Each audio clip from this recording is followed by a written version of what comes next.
Ilunga, welcome. It's a real pleasure to be here in Darrell country. So one does not simply traverse the stack. There's all kinds of frictions that you encounter. So I've been looking into ways you might unify it. So let's say you start with Billy, right? Billy loves video games. In fact, she loves them so much that she becomes an expert at MIT Scratch. She learns it inside out, which is great. But what happens is, as she grows up, well, she realizes actually there's a lot more to software development than computer science. You know, you've got to learn C#, you've got to learn game engines. There's this whole world that is kind of separate from learning to code, or at least no-code tools. And what happens as she's developing that game engine? She's got an idea for a feature, but it's not in the engine yet. Well, now she's got into the world of C++, and she's got to do all this wizardry. It's like another world again. So there's a lot of time spent here just going between ecosystems.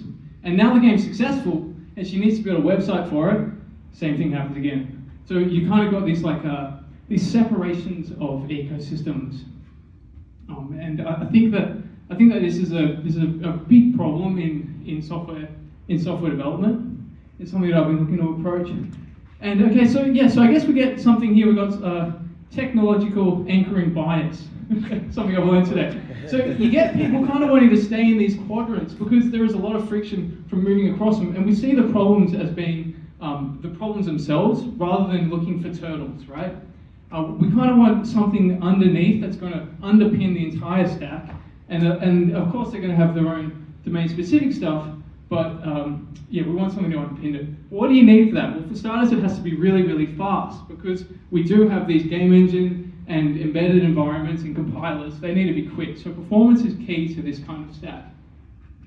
Another thing that's common across all of these domains is structure, right? Whether you're talking about DOM trees or resource dependency trees in the cloud, everything's got structure, so we need elegant ways to define these structures and work with them at runtime. Another thing that we need is composability, right? Because some of these structures have shared code, some of them have completely different ideas, so you kind of want to be able to share as much as possible, but add and remove as you need to. Another thing that you're going to need to be able to do is serialize the whole thing. No-code tools and a lot of developer tools like game engine editors, whatever the equivalent for that for web development or something would be, are built on serialization. So you need serialization at a really fundamental level to make this sort of stuff work. And finally, decoupled behavior. So an example of this would be like a DOM tree would be the same state, but completely different behavior at build time than runtime. So you want the behavior to be separated from the state. All right, so this is ECS, Entity Component System, popularized by the games. You could think of it like a paradigm. I like to think of it kind of like a meta paradigm. It's just data-oriented approach to arranging code. You can build all kinds of things like your signals or whatever on top of it. So how might an ECS stack look like? I think we've got to start with Rust, just because it's got the cross-section of these ecosystems. You're sort of hitting the ground running if you wanted to build on top of it. Next, you want your ECS engine. So this is Bevy. The interesting part about Bevy is it separates the game engine stuff, like rendering and input, from the actual ECS layer. So you can run no STD, tiny little ESP32 microcontrollers, no problem.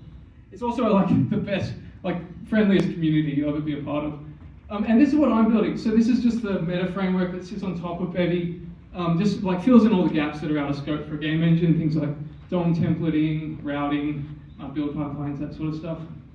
And eventually, I hope to get to this idea of beat match. And that's where you take other people's, apps. This is a sort of malleable software in local first, that sort of idea. You sort of take them and remix them, and you've got this no-code tooling on top of it all. And so there you go. So now Billy's able to sort of start at the top and move down and across the stack as she likes. It's all ECS. Of course, there is that domain-specific stuff, but you're dealing with the same primitives at the core. And so that's the idea of beat. And yeah, so there's a progress so far. We've got a web framework. We've got some reinforcement learning experiments, and this is the idea of a decentralized scene registry. It's all super experimental, but a lot of fun because you've got this sort of ability to cross the stack without too much effort. So please, if you're interested, you can check out beatstack.dev. That site's 100% ECS, so you can see it a little bit in production, but it's all very much under construction, and really looking for people to build it with. So if you're interested, come and say hi either today or online.